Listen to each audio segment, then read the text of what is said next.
Now, friends, as we come to the 24th chapter of the book of Acts, you'll recall that Paul had gone to Jerusalem. We believe he was in the will of God.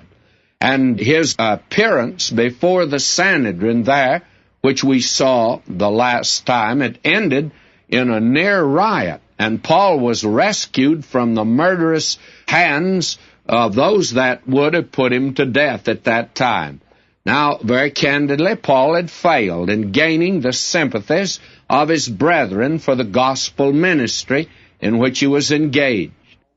And I think there was a moment of mental depression and discouragement, and I'm sure that a man of lesser courage and baser mettle would have wanted to quit and succumb to the circumstances that had taken place. And so the night following, the Lord gave his faithful servant a token of encouragement.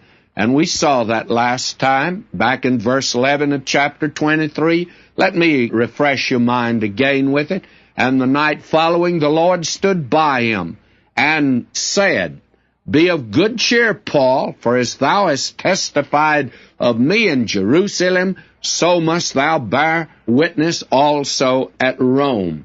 Now, this man is not going to escape the fact that he won't have problems and difficulties and that he won't suffer, because he will. There were many trying experiences and hardships that were immediately before him. In fact, from here to his time of martyrdom, there was nothing but peril and danger. And by the way, hadn't it been that way from the very day that he was let down in a basket over the wall up at Damascus? Now, the events which transpired after the appearance before the Sanhedrin, they move in great rapidity and in quick succession. The enemies of Paul in Jerusalem, they plot to assassinate him.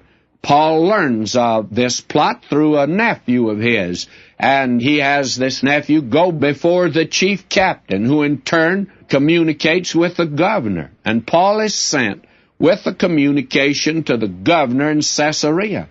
And Paul was removed secretly at night to Herod's judgment hall, where he was accorded good treatment, by the way. Now, after 5 days, Paul's accusers come down to press the charge before Felix the governor.